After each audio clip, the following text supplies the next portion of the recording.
Well guys, I messed up and now I've got to do something about it.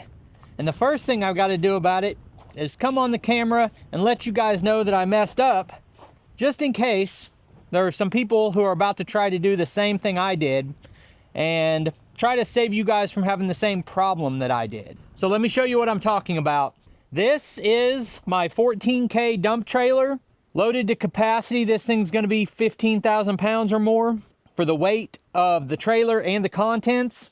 And that is staying within the confines of being street legal. On the farm, I can actually load it more than that and it will dump more than that.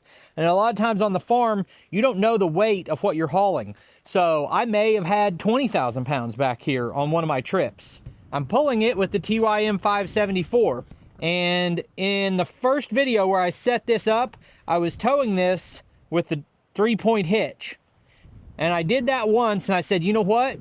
This is too much weight. When I'm driving this and I might be coming down a hill or up a hill and turning, that's a lot of force on the 3-point hitch. It could bend something or break something. So I need to switch this over to the drawbar. Well, I switched to the drawbar, but I think I've used this 3 times and the drawbar is pretty badly bent. And in this video, we're going to try to straighten out the drawbar, and then we're going to cover why this happened on my drawbar. And the pretty quick, obvious answer is how far this is sticking out. And it's because I have a little bit of an unusual setup. And this drawbar is not meant to be used exactly in this way. But I'm also confused about the way that it is designed to be used when you have this backhoe subframe on. So we're going to try to straighten this. We're going to look at the different ways of connecting this drawbar, the way maybe I should have done it. We're going to convert this backhoe subframe setup into the traditional setup and remount the drawbar. So I don't know how obvious it is, but that is bent pretty bad. It's maybe like a 2-step process getting this high enough in the air to reconnect it whenever I'm done with this process, because normally I would be on like the 2nd or 3rd hole on that drop leg, and it's sitting so low I can't do that. Let's see if we can get it lifted up off of the hitch.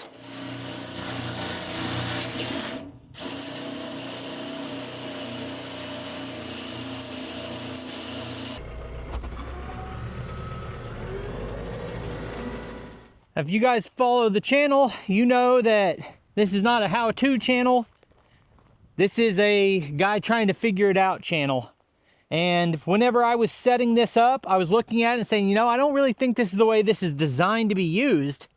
But with the parts I have here, feels like this is the only way to make it work.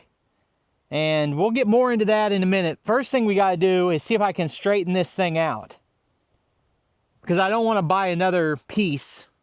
It bent under the weight of the trailer. Maybe I can unbend it with a little bit of machine effort. So what was I thinking about trying to straighten it? Well, I could flip this thing upside down, mount the ball on there, and drive around with a loaded trailer, see if it bends itself back. But as far as straightening it manually, this is more than 1 inch thick. I mean, that's heavy stuff. It's mild steel, and I know it bent the first time, but Jiminy Christmas, yeah, I think it would be really hard to bend that back. Let's take a look at it. Yeah. There's that bend.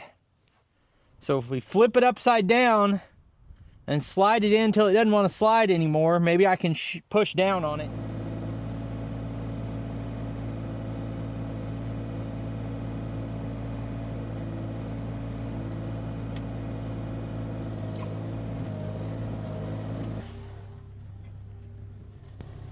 Wow, that's like, you know, as far as I can look down at eyeballing it, it's perfectly straight in one attempt. Took like 5 seconds.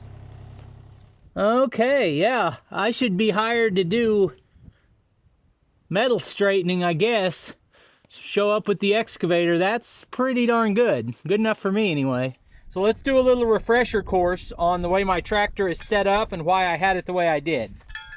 So this comes on the back of your tractor if you buy it without a backhoe. If you get your tractor with a backhoe, it comes with this plate instead, which bolts on in the same place, and that's where the drawbar goes. Now, if we look at the way this is set up, this drawbar will only go in that far. Now, you could put a pin through right here, but that would allow this to move back and forth a little bit, which I don't like. So I moved it forward just a little bit further. And basically, this is as far back as I can get this and use this pinhole here. And that leaves this drawbar sticking out a lot further. And obviously, the longer this is, it becomes an exponential amount more force being applied to this, the further out you go. So if this could shove in further, I don't think it would have bent like that. And with this setup, it goes in much further. So let's look at alternatives. I had some people tell me that this should go on here like this, and you put a pin through it. Now, I took that ball out. I showed this last time. You could put that through there and put a pin in it, but then you've got this flat back here, and this is going to be able to free swing, and you could not pull anything like that.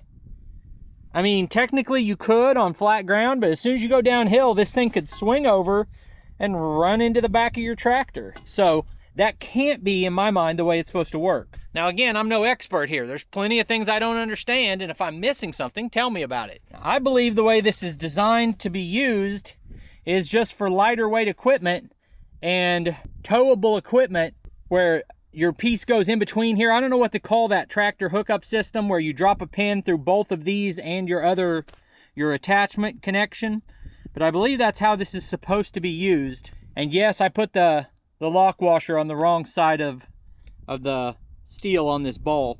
Really, what I think is that if you have this frame for the backhoe, then you shouldn't be using this drawbar. The other alternative is I could get a ball like this, and it would have to be a different one because this is 1.25 inches and this is 1 inch. I could put a 1-inch ball right here and connect the tractor directly to the trailer, but I'm just not sure how well that would work. I guess it would, but if you were making a tight turn, your tires might be hitting the trailer. I'm just not sure. So I could try that, but I think instead I'm going to try switching to this. So let's take a look at this and see how much better it will actually be. We slide this in here. This is how the tractor is set up if you don't get it with the backhoe. And the only thing sticking out is that much. All I've got here, you've got 2 small bolts on each side here that separate this guard from that bracket. Then you got 2 bolts here and 2 nuts here. Pull that off, attach this the exact same way, and then we'll see how that works.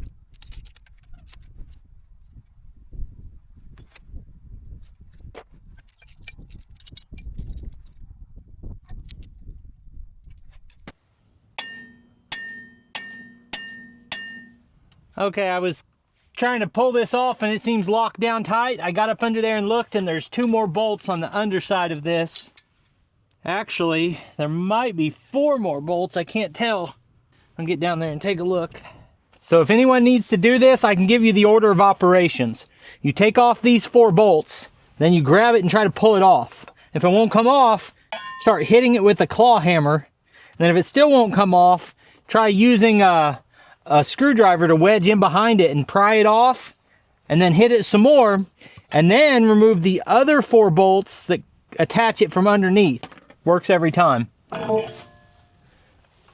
All right, now this one's a lot lighter, and I'm still glad it's got those studs instead of bolts on the bottom,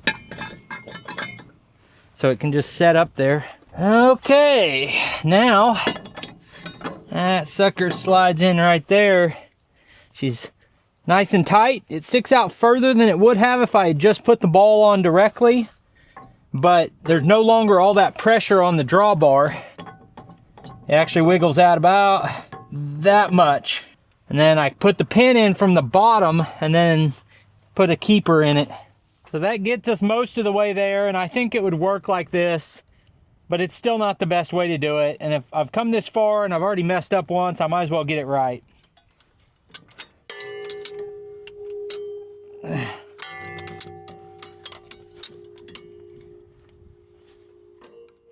So what this channel is all of us learning together. And you guys who have more experience are the teachers in the comment section. And the people with less experience are the students. And I think I usually fall somewhere in the middle of that. All right, so what do you guys think of that compared to what I had? It's got to be a lot more secure. This is pulled back further. There's less leverage. There's less opportunity for it to bend.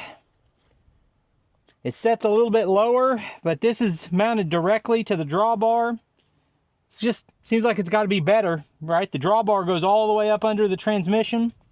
So you're going to see me actually pulling a trailer around with this configuration an awful lot. And hopefully it all works out, but if it doesn't, you'll hear about it. So I appreciate you taking time to watch the video. I'll put links on the screen to a couple more of our videos, and I'll see you next time.